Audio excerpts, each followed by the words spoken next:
Hannah worked as a night cashier at a small restaurant on the outskirts of town to help pay for college. The place was open until morning, but late-night customers were rare. That night started like any other. Hannah sat at the register, absent-mindedly scribbling in her notebook while occasionally glancing at the security monitors. Most of the tables were empty, and the only other person in the restaurant was the night chef, Adam, working in the kitchen. After midnight, a man appeared outside the restaurant's glass door. He didn't come in, he just stood there, staring directly at Hannah. He wore an old, tattered coat, his face pale and expressionless. At first, Hannah thought he might be homeless. She waited for him to move, but he didn't. He simply stood there, locking eyes with her. Minutes passed, and unease settled in her stomach. The man remained motionless. Hannah took a deep breath and turned her head away, hoping that if she broke eye contact, he would leave. But when she looked back, he was gone. Relief washed over her, but it didn't last long. A few moments later, she saw him again, this time sitting at one of the empty tables inside. She hadn't seen him enter. Confused but trying to stay professional, she approached him and asked, "Can I get you anything?" The man didn't respond. He just kept staring at her with those blank, unblinking eyes. A strange chill ran down her spine. For 10 long minutes, he sat there without ordering anything, never even glancing at the menu. Hannah tried to rationalize it. Maybe he was just a weird, quiet customer. But something about his presence felt deeply unsettling. His stare was too intense, too unnatural. Unable to shake the feeling of dread, she decided to check the security footage. Maybe reviewing the cameras would show when exactly he walked in. She rewound the footage, scanning for the moment he entered the restaurant. But then she noticed something terrifying. The cameras showed him standing outside, but there was no footage of him ever coming inside. Yet, he was right there, sitting at a table. Her throat tightened, fingers trembling as she played the footage again. She rewound and fast-forwarded multiple times, but there was no logical explanation. Her heart pounded wildly in her chest. Trying to steady her breath, she cracked open the security room door and peeked into the dining area. The tables were empty. The man was gone. Her knees felt weak as she staggered back to the register.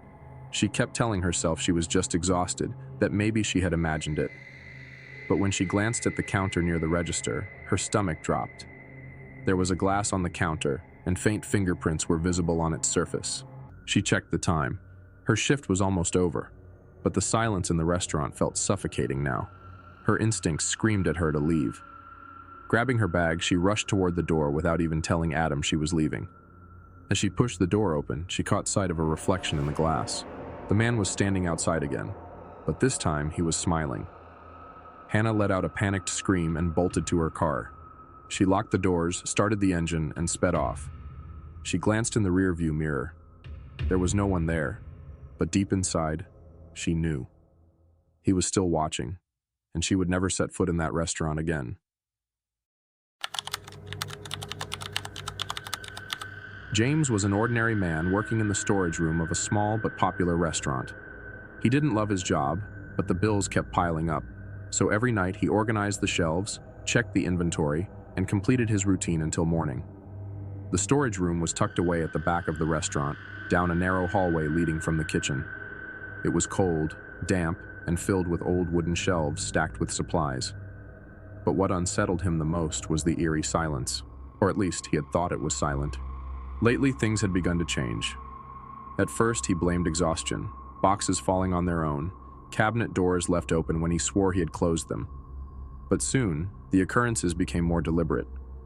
One night, he heard a faint whisper between the shelves. "It's just the wind," he muttered to himself, though there were no windows in the storage room. A chill ran down his spine, but he forced himself to keep working. A few nights later, things took a more disturbing turn. As he placed a box on the shelf, a cabinet door behind him suddenly swung open and slammed against the wall. James jumped back, his heart hammering. How could it have opened on its own in an empty storage room? Swallowing his fear, he hesitantly peeked inside. It was empty, but on the dusty surface inside, there was a single streak, as if someone had just dragged their fingers across it. The more it happened, the less James could sleep. No matter how exhausted he was, he dreaded going to work. That night, before his shift, he asked the head chef if he could check the security footage. He doubted his boss would believe him, but he had to try. The chef, an older man, shrugged and let him access a few hours of recorded footage. The screen showed James moving through the storage room the previous night. For several minutes, nothing seemed out of the ordinary. Then, without warning, a box behind him slid off the shelf and hit the ground. But what sent a chill through James was his own reaction, or rather his lack of one. He hadn't noticed anything. If no one had pushed the box, why had it fallen? He fast-forwarded the footage. At exactly 3:12 a.m., in the far left corner of the screen, a faint shadow emerged between the shelves. James's breath caught in his throat. The shadow grew clearer, forming the outline of a person, but it had no face. His pulse pounded as the figure slowly moved toward him, inching closer from behind. Then it stopped and tilted its head as if watching him. James jumped away from the screen, his heart racing. "This isn't possible," he whispered.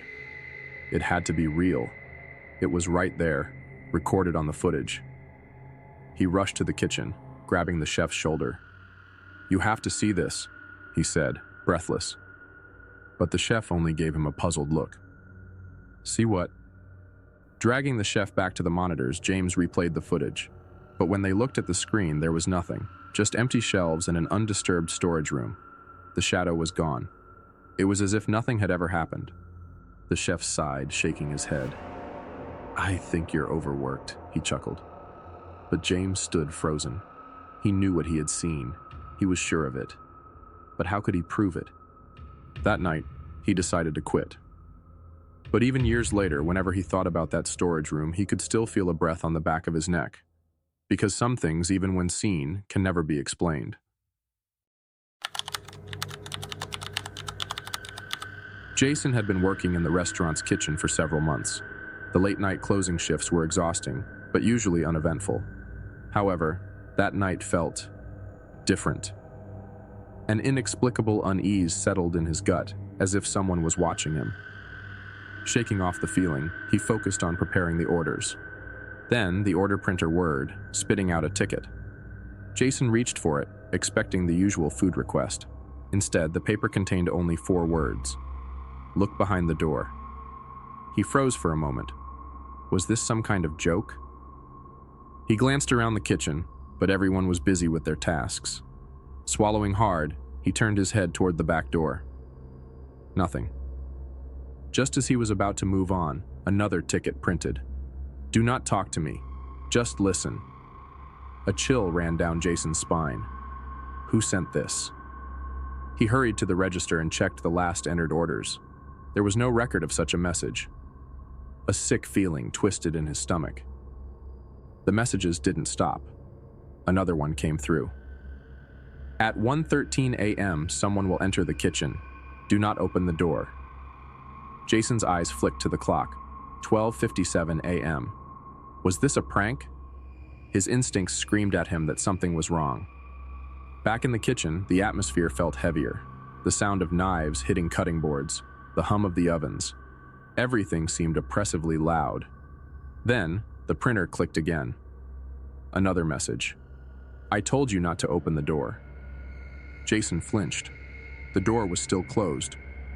But something had changed. A deep sense of dread crawled up his spine as he stepped closer. In the dim kitchen lights, he thought he saw a shadow just beyond the door. Was someone standing there?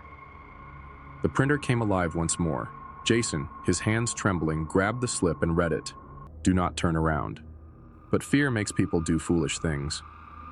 His breath hitched as he slowly turned, and he saw it. Among the other workers, blending in yet unmistakably wrong, stood a figure. It wasn't quite there, yet it wasn't absent either. Jason could feel its gaze lock onto him.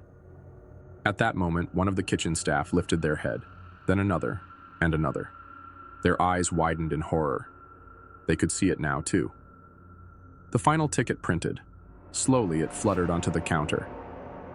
"Thank you for not listening. Now, I'm here." That night, someone was missing from the restaurant. But strangely, no one could quite remember where Jason had gone.